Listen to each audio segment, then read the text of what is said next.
Um, so smartphone-free childhood is a grassroots movement that started in the UK last year, and a group of parents here started a US chapter. Our mission is focused on empowering and supporting parents to change the norms around smartphone, social media, and digital technology use in their families, their schools, and their communities. We host community calls like this one. We also host a book club. We share best practices, resources, and advice on our WhatsApp group and on our Facebook group. And we also send a newsletter that includes updates to the movement and other important links. And we'll be sure to include all of that in our post-conversation email, along with a recording of this event. So thanks for being here. Today, we're joining with Nicole Runyon to have a conversation about the Netflix show Adolescence. So Nicole graciously accepted our invitation to chat with us today. She's an esteemed psychotherapist specializing in parenting and also a keynote speaker renowned for her expertise in child and adolescent mental health. She's backed by an extensive 22-year career in the field. And she's also the author of the forthcoming book, Free to Fly, The Secret to Fostering Independence in the Next Generation. And perhaps most importantly, Nicole is the parent, the mother to 2 children. So we're having this conversation today because adolescence sparked a lot of concern and worry among parents across the country and beyond. So we're going to talk with Nicole today about what we can do in our own families to build connection, support our kids, and build healthy habits. So the format of today, I'll ask Nicole some questions, we'll do some question and answer, and then we're going to open up questions to you all via the chat. And then hopefully if we have time, any leftover questions can be asked with the raise hand function. So let's get started. Nicole, welcome. Thank you. Thank you, Emily, Jody, and Jennifer, for reaching out to me. It's been lovely meeting all 3 of you, and I've enjoyed our Zoom calls. I feel like we should have recorded those too, because our discussions have been so great. And it's really great to meet people that are so aligned with the work that I'm doing and so passionate about it. And just to know that there's people out there that are really wanting to make this change for our kids. It's really a comforting feeling for me. So thank you. And, this show, I'm going to operate under the assumption that everyone's watched it or at least is aware of the premise and the story. It really, really got to me. And I wasn't going to watch it because it feels so real to me. I knew it was going to be intense, but everyone was talking about it. I kind of felt a little bit of FOMO, and I thought, well, I need to watch it. So, um, I thought at first going into it, it was going to be sensationalized, but frankly, it wasn't. I know this is a really extreme form of what's happening with the kids and a very giant consequence. But everything leading up to the event of this kid murdering somebody is absolutely true and something that I have been seeing in my practice for 9 years. This has been going on for at least a decade, if not more. And I thought it was well done in the sense that it showcased the 2 main things that I think are going on. One is obviously early and often use of technology with our children. And the other is, frankly, an all out parenting fail and a fail of the village. So, what I mean by that is the adults, I think, have given up.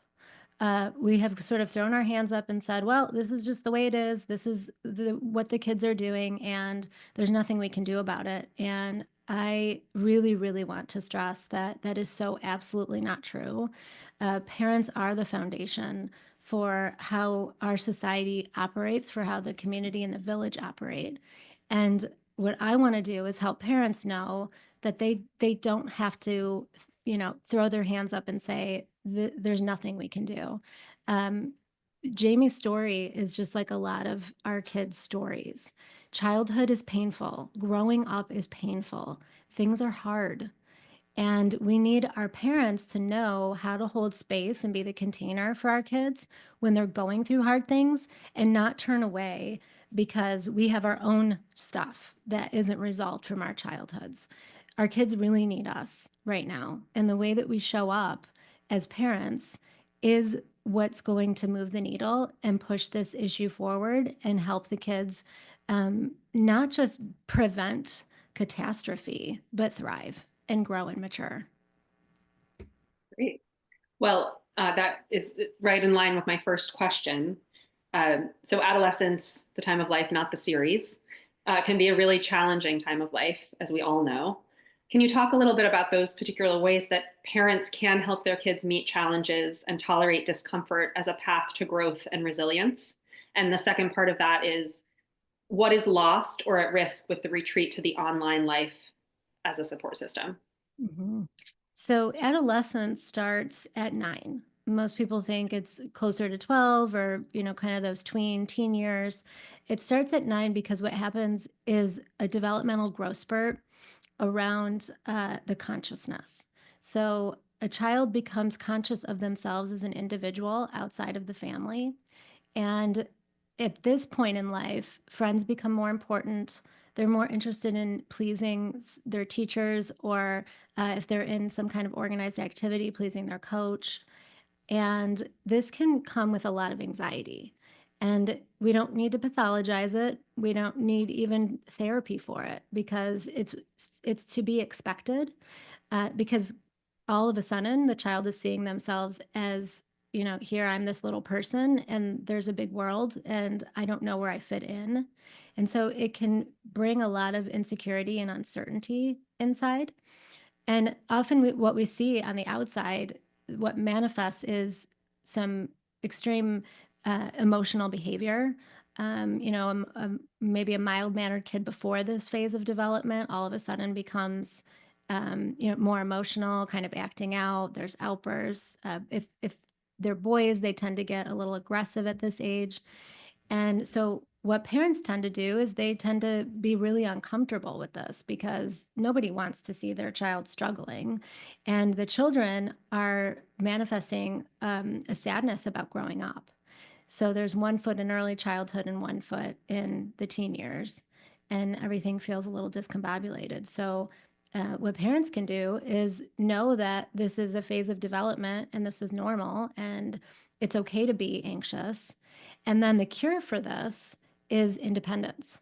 So it's a really good time to introduce things like more responsibility at home, chores, some form of being outside away from parents, unsupervised with friends if they can. Also, if it's doable that they can walk or ride their bike, it's a good time to like send them on an errand and have them come back and tell you how it went and be really proud of themselves and kind of, look at themselves as capable and having agency.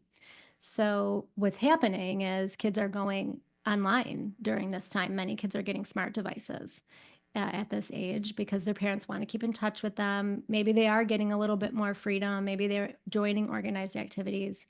And while that's sensible, having a smart device is absolutely not necessary because kids are using that to avoid that pain of growing. And what they really need to be doing is being in it and getting to the other side of it with their parents' support. Thank you. Thanks so much. Um, so I'm going to jump to some of the other themes around parenting in adolescence. Um, One of the most moving parts of adolescence for me was in the last episode when the father and the mother are sitting in the bedroom and talking about whether they could have done more. And the father says something like, "We did enough, right?" And the mother says something like, "I think it's okay if we admit that maybe we could have done more." And so in that spirit, I have two questions about what we can be doing. I'll ask them both at the same time, and if you need me to ask the second part again, I can go back to it. So the first is, what are some simple practices that parents can employ where in their households where children have their own or shared family devices like iPads, smartphones, laptops to combat some of the potential harms? And the second part of this, because you might answer it all together, is for parents who have already provided access to devices, what are some ways they can walk back some of the things they put in place? Sure. So I think that I can answer that in three parts. One is you really want to understand child development and when to introduce these devices and to delay them. So the first part of the answer is going to be about delaying, and then I will help with understanding what to do if you've already given. But delaying is really important because what we're doing by not giving it is allowing them to develop the way that they need to go through those natural developmental processes where they learn the skills that they need to be able to navigate it later on. So just before, we went live, we were talking about executive functioning and using those critical thinking skills before using devices. I use the example of the weather app. My kids gave me a real hard time because I refused to use the weather map when they were younger. I'm sorry, the weather app. When they were younger, they wanted to know what the weather was every hour, and I wanted them to use their critical thinking skills because where we live and with the season change, every day is going to be different, and even throughout the day, the weather's going to change. So I wanted them to start the day with a solid understanding of what they need and to plan ahead because executive functioning doesn't fully develop until 25. So we really want to be giving kids those opportunities to develop it along the way. And tech is really going to hinder that. So, I would say if kids are on iPads, then we have to not just be concerned about what they're doing on, like what they're being exposed to on the iPad, but we also want to be concerned about what they're not doing in the real world because they're on it. And what they're not doing is developing. So the older, the better. If you've already introduced it, then the first part of how to walk it back is that parents have to be able to admit that they made a mistake. And you have to be able to say that to your kid. Like, I'm sorry that I brought something into our family that I didn't understand. And now I understand it. And when we know better, we do better. And that doesn't mean your kids aren't going to be disappointed. They will. They'll be upset. They might even, you know, cause mutiny. Like there might be a big reaction. But it's just like any other addiction. When you eliminate it, then the brain chemistry can go back to homeostasis after a while. And the younger the kids, when the devices are taken away, the less time it takes. I've seen up to 24 to 48 hours where the kids sort of go back to being kids.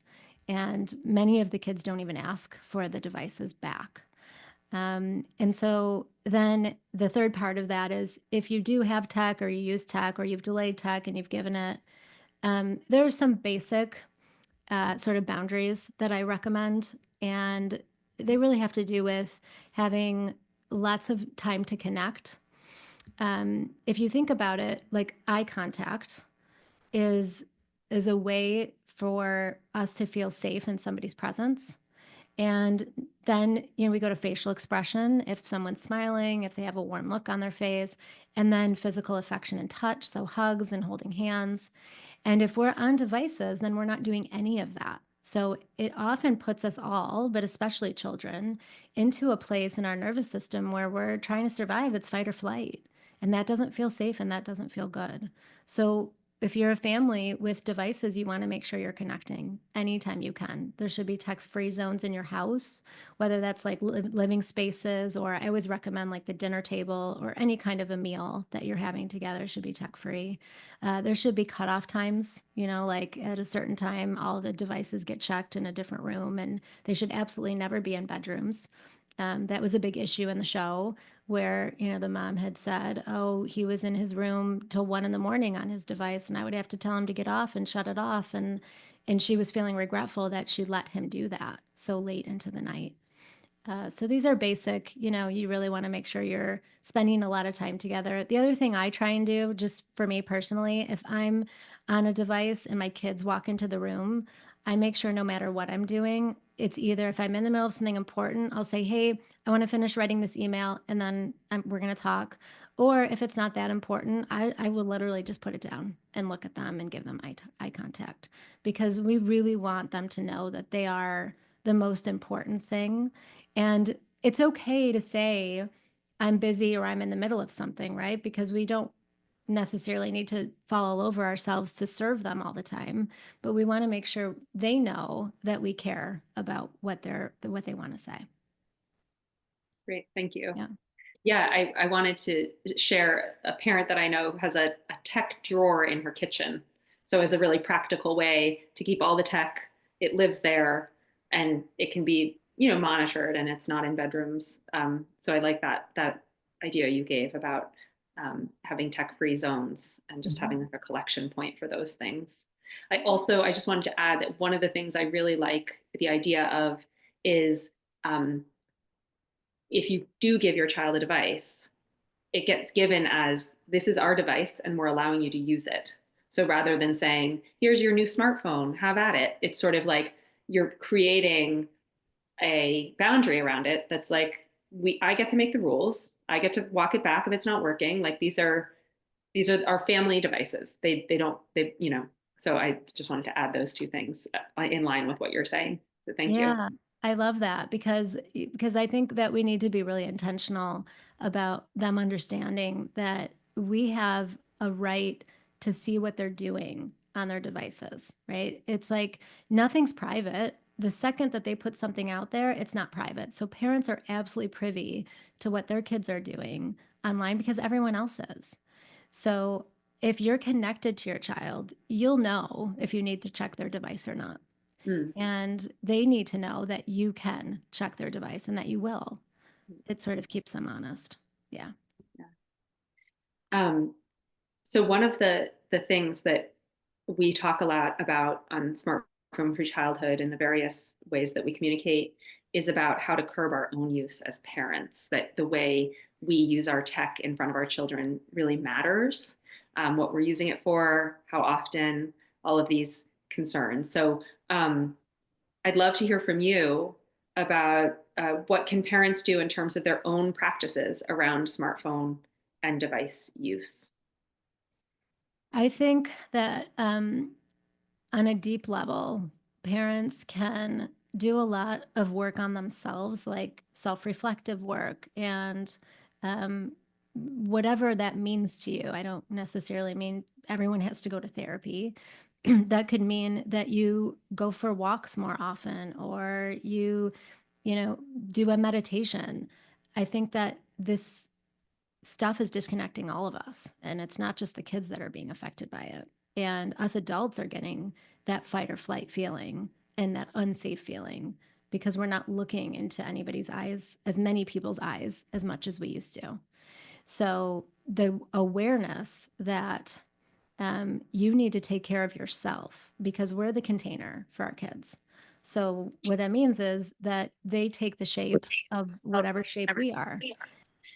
And we need to make sure that we're okay so that we can hold the space for them. And as we talked about, development is painful, life is hard. And we want them to be able to go through those hard things to get to the other side of it and not avoid it and not get that dopamine fix. But in order to do that, we have to make sure that we're not feeling in survival mode all the time. So I think parents can follow those practical rules that they put in place for kids, right? There shouldn't be phones in parents' bedrooms at night. There should be a cutoff time. All the sleep experts tell us to get off of our devices an hour before bed so that we go through the sleep cycle properly. So self care, and I don't mean self care in the way of like take a bath and get a massage and do all of that. Self care, really, I think for all of us in our culture right now can just involve more connection, more spending time together and looking in each other's eyes and seeing facial expressions and hearing tone of voice and having physical affection among each other. I was hoping you'd speak a little bit about how parents can start to trust ourselves again. I loved in John Haidt's interview with Ezra Klein recently. They were talking about whether the data is in, whether the science is settled on whether, these devices are harmful. And Ezra Klein responds with, I'm not going to quote him exactly because I don't have that kind of memory, but he responds with like, why do we even need the data? Like we can just look around us. Like what has happened to parenting where we're constantly looking externally to find somebody to validate our decision or to give us the right information to make the right choice when we can really be looking inward to to decide when something doesn't feel right or is sort of quite obviously not right. Can you just speak a little bit about that? Because we spoke about it in earlier conversations, and I really appreciated what you had to say. Yeah, absolutely. Yeah, I'm glad you brought that up because I'm really passionate about this because every time I, speak about this in certain settings, it's always, well, where's the research to back that up? Or, and now we have Jonathan Haidt's research, but then of course there's holes in his research, and where's the other research? And, my thing is like research can tell us whatever we want it to tell us. Let's face it. Like, it's great in some sense, but we also know that research telling us that devices are good for us is funded by big tech. So I think that what we really need to do is look around because it's not that hard to see. If we look around and we see how this is affecting not just kids, but all of us, there's no more like waiting in line and just meeting somebody and chatting because everyone's got their heads down and their eyes on a device. And what that's doing is it's taking us out of our connection to ourself and then our own instinct. So as parents, we know what's best for our individual kids. We are the experts for our kids. What we've done is we've deferred to experts on the outside of us because we've been told they're better than us. They know more, they were educated, they learned all the things. And frankly, there is no expert, whether that's a doctor, a therapist, a psychologist, whoever, no expert that knows your individual child better than you do. So, what parents really need to do is get back into that knowing of that connection to themselves and that knowing of what their kids need. And I like to say we wouldn't really need a whole lot of recommendations from anybody, including me, if we just put our own devices down, connected to our kids, and actually saw them because we would know what they need. It would be very clear to us. And, the experience that I had, I know many mothers had upon having children for the first time. My oldest is 16. And what I remember is like from day one, from the second he comes out, um, it's it's deferring to the experts. It's like take the baby away from the mom, check the baby, make sure there's nothing wrong. Like, when all the research, and we talk about research, tells us that skin to skin is the most important thing. And then, we read the books about sleep training and we read all the parenting books. And it kind of, I think, messes people up because we get outside of what we already know to be true. I was talking to a mom who has adult children. They're quite a bit younger than me. They're like in their 30s. And she said she had two boys and she read a parenting book when her second boy was born about keeping siblings apart from each other so that they don't fight. And like years later, she said that it affected their relationship so much that they weren't close. And it just broke my heart to think about how these parenting books are actually, in a lot of ways, doing more damage than good because they're taking parents out of their instincts, right? She would have never have done that had she not read that book. Instinctually, she would have known, oh, wait, I need to keep them together and I need to help them with the conflict resolution because they're going to fight. Yeah. Yeah. Thank you. That was great. I have a question we didn't talk about in advance, and I'd like to get your thoughts on it. Um, Kim John Payne, who's the author of Simplicity Parenting, he's local to me, and I was emailing with him, and he called the devices weapons of mass disconnection. I've also heard them called weapons of mass destruction, but focusing on the former weapons of mass disconnection. With Jamie and his dad, we see this realization of how disconnected they've become. We sort of see it throughout the series, comments that his dad makes about when he was younger playing soccer and moving through not really knowing what to do when they get in the room together in that first or second episode. And adjacent to that, in this movement, we're seeing a huge number of moms, but we're also starting to see a lot of dads become involved, which is wonderful. And I'm just wondering if you have any particular advice for, around dads connecting, particularly with their kids around adolescence, can be a really difficult time. I wonder if you have anything to say about that. I'm curious.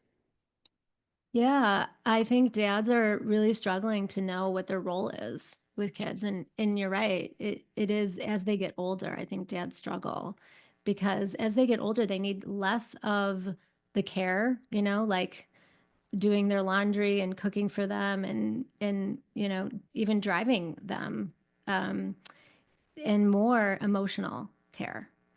And, the bigger the kid, the bigger the problem. So I think dads struggle with what to do. Dads are often fixers, they want to fix it. And kids are often resistant to fix their parents because they want to have the autonomy to figure it out on their own. And I often do talk to dads who really feel good about getting help because they have so much love and so much to give, they just don't know what to do. And so, what I like to help them with is it's okay to not know. Like that vulnerability is really important. And to model that for your children, especially a dad to a boy, is really healthy. And just to say, hey, like this is, I hear that this is really upsetting to you. It's upsetting to me too. I'm really sorry. Like, what can I do to help you? Or what do you need to do? And then how can I help you? So just being in the pain, I think that's hard for men because they want to jump out of the pain and fix it. And they can fix it. They just have to do it in a special way so that their kids can feel autonomy and independence and feel that sense of agency. Great. Thank you. While you're talking, it made me think of the scene in the I think it was the second of the series where the police officer sort of very quickly realizes this this breakdown that he's had with his own child, right? Mhm. And so he sort of takes him out for chips and Chinese or whatever they did. Um, and I just thought that was a really beautiful moment of instant realization that like, oh gosh, it's so easy for it to break down. Mhm. So thanks for that response about dads. Mhm. Um, Before we move, I'd like to move into questions because I'm not seeing what's in the chat right now, but I'm seeing that there's a lot of activity in the chat. It's coming up on the bottom of my screen, and so I'm sure people are dying to ask questions. I just wanted to ask this one last question because it's coming up quite a bit in our chats in Smartphone Free Childhood, which is, many parents are asking if they should watch this show with their child, with their older child, um, teenagers, later teenagers, and I, I don't have children that old. I would definitely not watch it with my 8-year-old or my 11-year-old. But I'm No. just wondering what your response to that question that we see quite a bit right now would be. Yeah, I think that if you watched it first so that you knew what some of those themes are and what's coming up, and that you can help explain things to an older teenager, I think probably 14 and up, I think that would be fine. But I would recommend parents watch it before their children view it because there is a common cultural issue that they address in the show, and it's about the manosphere. And, I don't know what individual kids know about that. I think they're going online, they're probably getting a lot of information that is not good or true or correct. So it's good for parents to know and do their own research if they don't know what that is so that they can help their kids understand it and process it. Great. Thank you so much. So I'm going to turn to Jennifer, who's going to help us with some of the questions in the chat. Yes, there is a lot of dialogue in the chat. I'm filtering through to see if we have some questions in here. And feel free to enter your questions now or raise your hand and we will call on you. Are there any oh, Kathleen, while Jennifer is going through that, why don't we start with you, Kathleen Barlow? Hi, thank you. Yeah, I just a lot of things I've been thinking about. Thanks for being here, Nicole. But I guess one of the things that really struck me that you were talking about is that the sadness that kids are feeling about becoming adults. And I've seen this with my own kids. I have 6 kids and my youngest are now 18.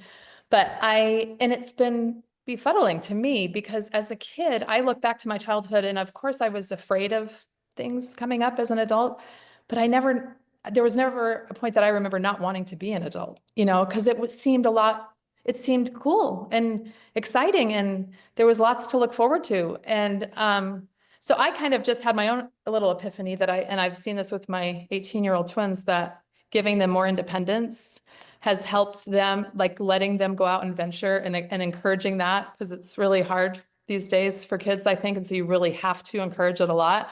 That's definitely helped them, I think, see the possibilities more of being an adult and having that be a good thing. But I would love to know, yeah, if you have specific ideas for parents who are wanting to help their kids realize that being an adult is a good thing.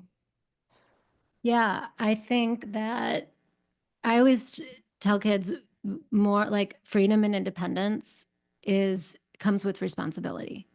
So all kids, I think, ideally want freedom, right? They don't want to be told what to do. They want to be able to go out without their parents and play with their friends unstructured and unsupervised. That is childhood. But with that comes responsibility. So parents need to be instilling, like I, talked about chores, and each year they get older, they should have more chores and they should have higher expectations, and under the umbrella of this is what we do to serve each other and this is what we do to serve the family. And then to hold kids accountable for those things that you're asking them to do and for their life. So whatever they're doing, when they're in school or if they have some kind of a sport or an activity, they need to be responsible for being ready for that sport and getting their stuff together. And if they don't, then the accountability piece is allowing for natural consequences. So if you forget your homework and you are already at school and you realize it, then the consequence might be that you get a bad grade on that homework assignment, and you have to live with that and learn from that and not do it again. And that helps build that feeling of being capable, so that there isn't a fear of being an adult. It's actually quite exciting to go into adulthood, because one is, yeah, okay, I'm going to make mistakes and that's going to be painful and I'm going to feel disappointed, but I know what to do about that. I can handle that. And then because I can handle that, I can get excited about all the independence and the freedom I'm going to have when I'm not living with mom and dad anymore. I love that. Thank you. Yeah, you're welcome. Allie. Hi, Nicole, thank you so much for this, and thank you for your thoughts and your courage in speaking up. It is really difficult for parents to curtail smartphone use, but knowing that there's a growing community, and Emily, thank you for leading this charge, makes it a little bit easier for us to confront our own smartphone addictions and information addictions and really do something about it. A storyline that came through in adolescence for me that I haven't heard anybody talk about yet, so it may just be my own lens zeroing in on this. But I would be curious. So the protagonist, Jamie, is interested in history, is by all accounts in this story anyway, a good student, and was being bullied and didn't really feel like he fit in too well, had only a couple friends.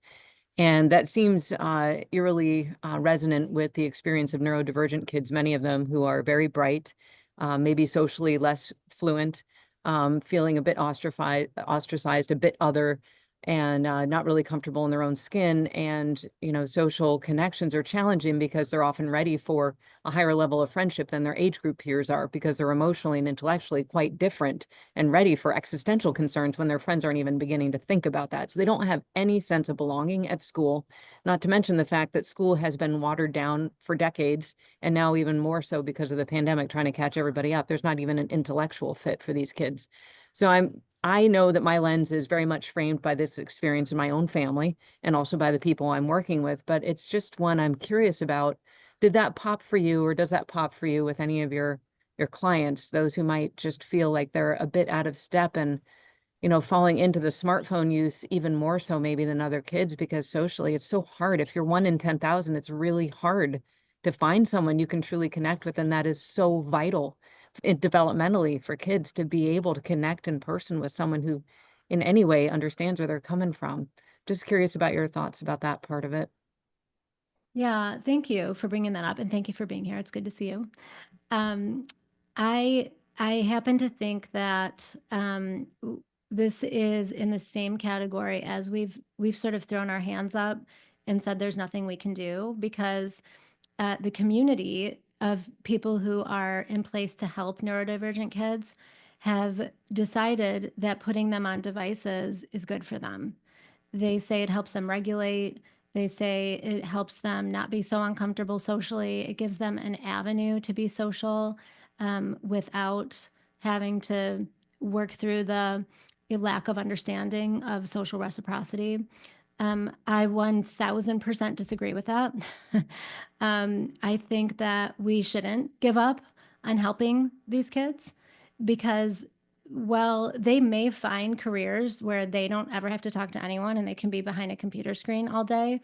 That does affect their nervous systems. It does affect their health overall. It does affect their loneliness. And so we really need to go back to understanding that these kids need our help, and they need our help more than your average kid.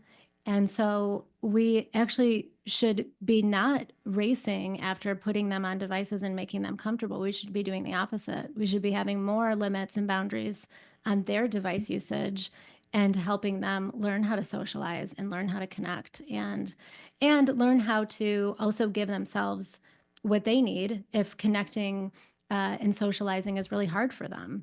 So teaching them those social skills, but then also giving them an avenue to have like a safe space for themselves too, because socializing is hard. Thanks, Nicole and Allie. Jody.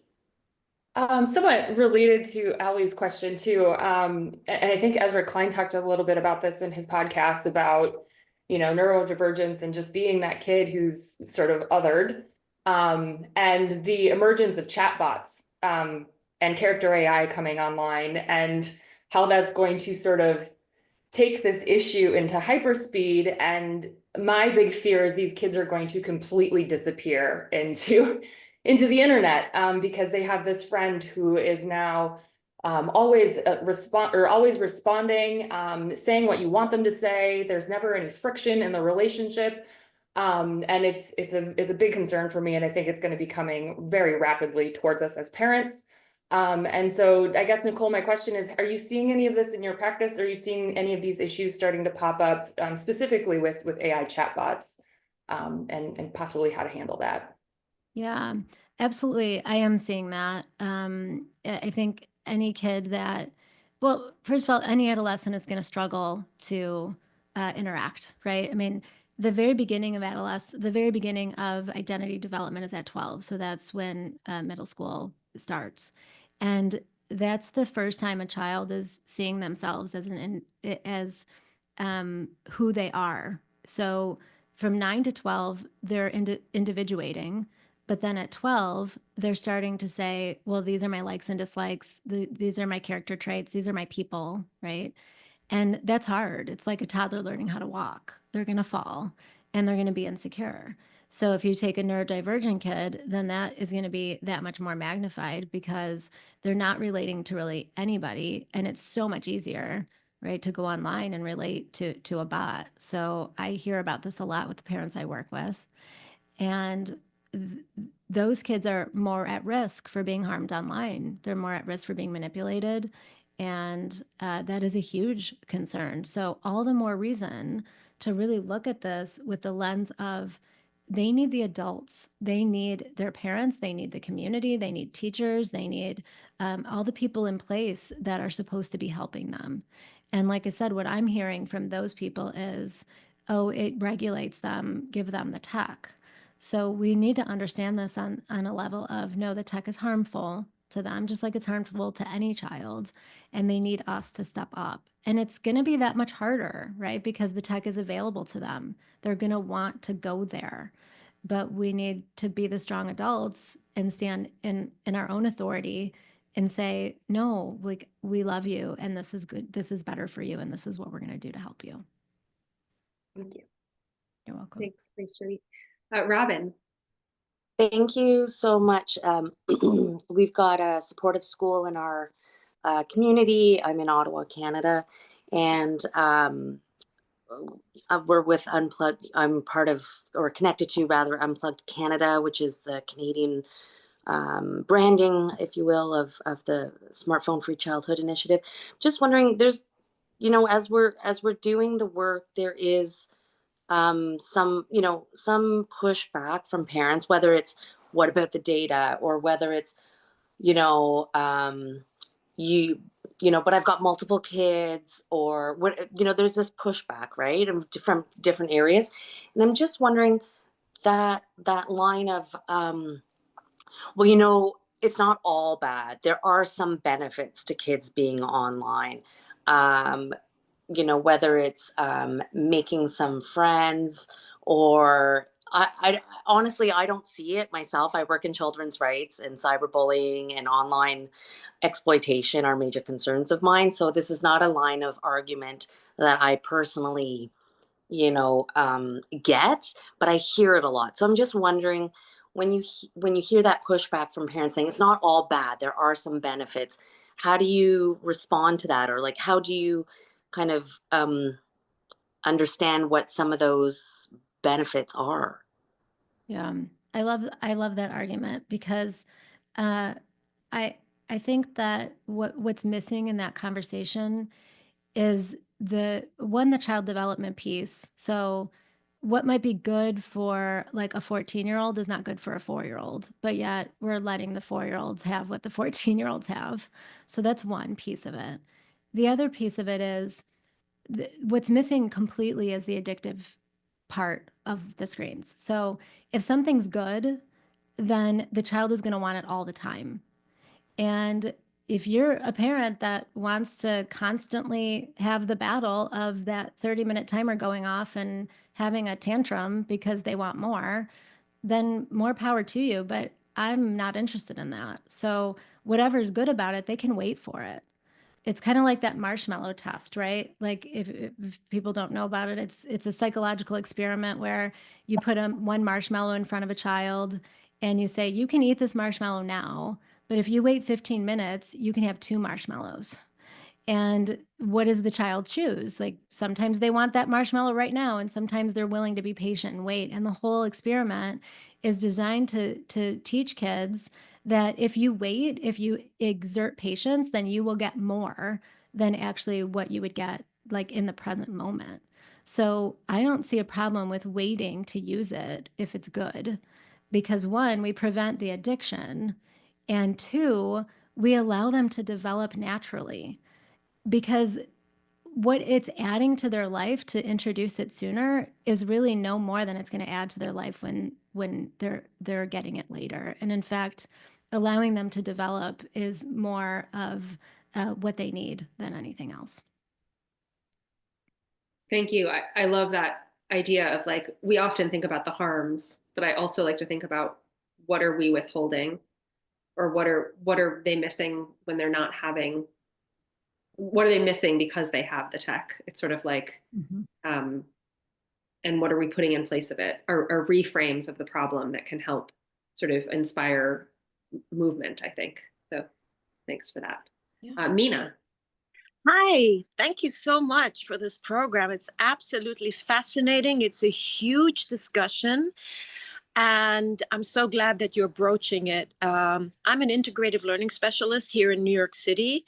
I work somatically, and I feel that, around me, there are all these social determinants of health where the parents themselves don't know how to connect, how to socialize, how to keep the children feel safe and connected, make eye contact. They're under so much pressure, and their living environment may be in danger. I mean, in projects, in neighborhoods, in the streets, etc. Plus, I'm a mother of twins, single mom of twins, who are now 30. I developed insomnia when they were teenagers because as a single mom, they needed their phone because I needed to know, at least have a way of communicating with them, where they would go with their friends, by themselves, et cetera, et cetera. So what I'm trying to say is that we parents, we need ways of support. And I'm trying to create programs in schools where the social emotional learning becomes not just a theory, but it becomes embodied. It becomes applied, part and parcel of academic learning. And then they can pass it on to the parents, to the, the teachers would get involved too. But we need to create safe havens. What do you suggest from your end we can do to support the parents? Thank you. Thank you so much. Yeah, thank you. Thanks for your question. I absolutely agree. I think that everyone is feeling unsafe, and I don't mean like they're scared of, well, they are scared of everything, but they're not feeling unsafe in the sense that they actually are unsafe. We're feeling unsafe in our bodies because of that disconnect. And my thing is that I would like to see schools, instead of investing actually in that social emotional learning for kids, to invest in teaching parents how to regulate themselves. Because again, the parent is the container, and the parent is really in charge of making sure that their children learn how to regulate and learn how to feel safe. And kids can feel safe at school. They should feel safe at school. That's a great thing. But if they're not getting that from their parents, then they're going to go to school, and the school is going to essentially have to be the surrogate parent. And I'm seeing all sorts of chaos happen because schools are feeling like they have to step up as the surrogate parent. Good teachers in my community are leaving in drones. There's a huge turnover with administration in my area because the parents are essentially sending their kids to school not ready, not well. And so I would prefer to see less of that investing in social emotional learning to the kids and allocate those funds to teach parents. We need all kinds of programs to teach parents. That's where it's at. And I'll add this, that I was a child psychotherapist for 20 years, and I decided to leave and just coach parents because I am a firm believer that these kids are reacting to their environment. They're showing us and they're telling us in their symptoms and their behaviors that something's wrong. They're the canaries in the coal mine. And rather than pathologize them and diagnose them and treat them from a mental health perspective, I said, no, it's the parents that need the help. And that, to me, is the answer. Thanks, Mina. Laura. Thank you, Nicole. I'm a public health nurse myself, so everything you're saying is completely right in line. And I just wanted to add, when Robin was asking about how do we respond when people talk about the benefits, the so-called benefits of these products. One thing our former US Surgeon General used to share is that even indeed when there might be a product accessible to children that does indeed have benefits to them, when the weight of the evidence shows harm, we overall say we're going to stop the product and pull the product. And he went further to elaborate in an interview where he said, we should not as adults be asking children to bear the burden of exposure to these harms in order to access these benefits. Rather, we need to find a way for these children to access the benefits, and those same benefits that are claimed by the social media products can be accessed in other ways. So really pivoting that discussion. I no longer say and really call people out when they say we need to maximize the benefits and minimize the harms. That's not how I frame it. I talk about it more in the way that he was saying it. When it's that much harm, we stop using the product. Absolutely. Yeah, I love that. Thank you for adding that to the conversation. Yeah. Thanks, Laura. All right, Robin. Oh my gosh, I love that. We should not ask kids to bear the burden of the harm. We should just stop using the product. I love that. Nicole, thank you for talking about switching the focus of getting kids and just like a factory trying to shovel them off into psychotherapy, noting that sometimes that's appropriate or needed, but really the thrust of the work should be with parents and caregivers. I love that so much.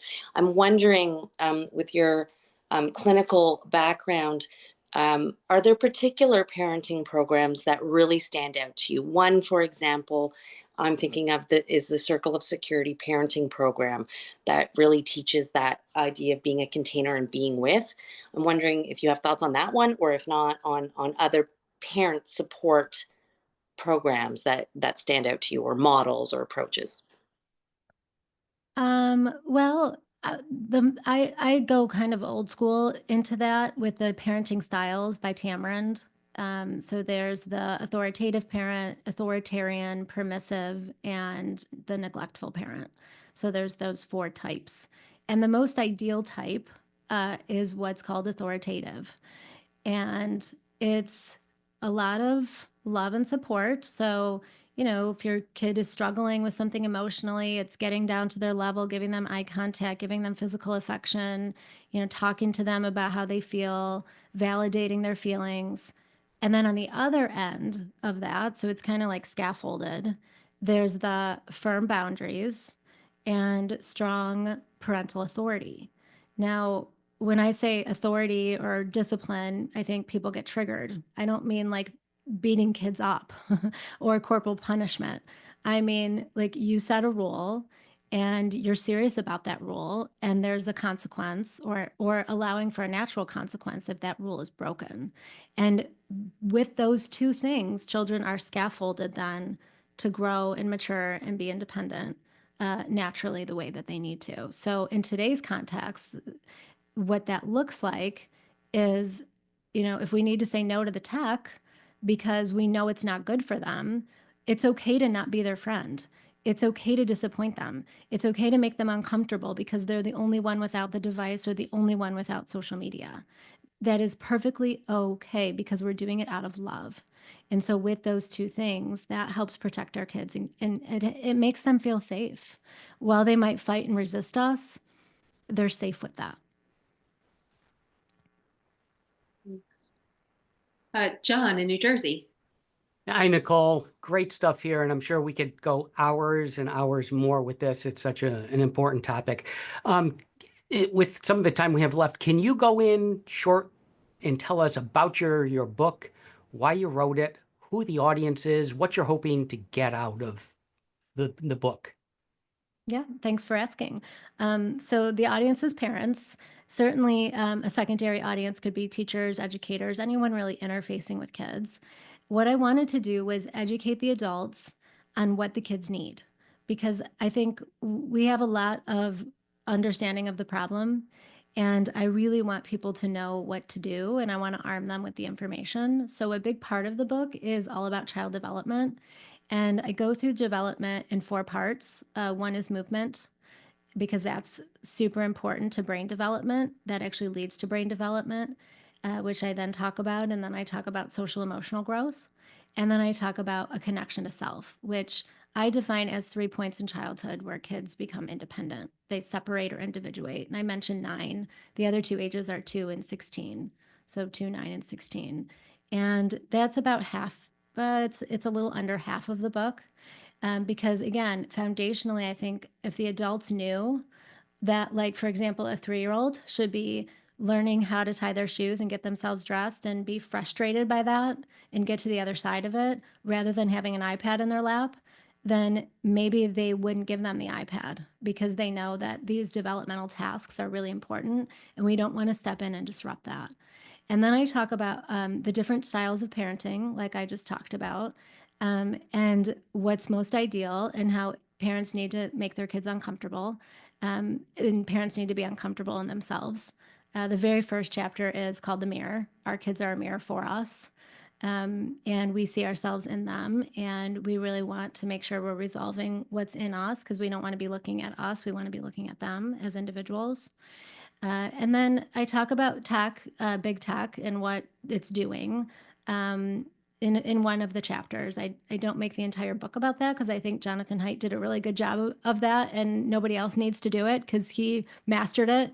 And then I talk about what my recommendations are. But again, I give parents the autonomy to decide for themselves, because you're the expert for your own child.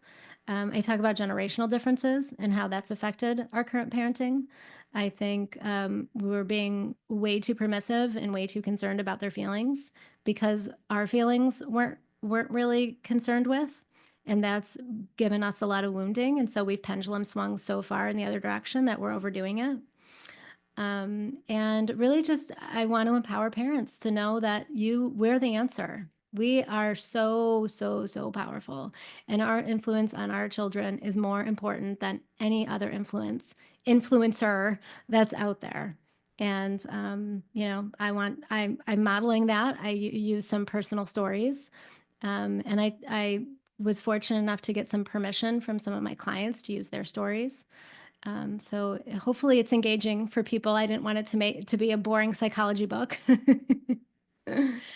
But yeah, parents can go to freetofly.com. freetoflybook.com and pre-order it. And if you pre-order, you'll get $300 worth of bonus material. Great. Thank you so much. I was going to make that announcement, but you made it for me. Oh, so good.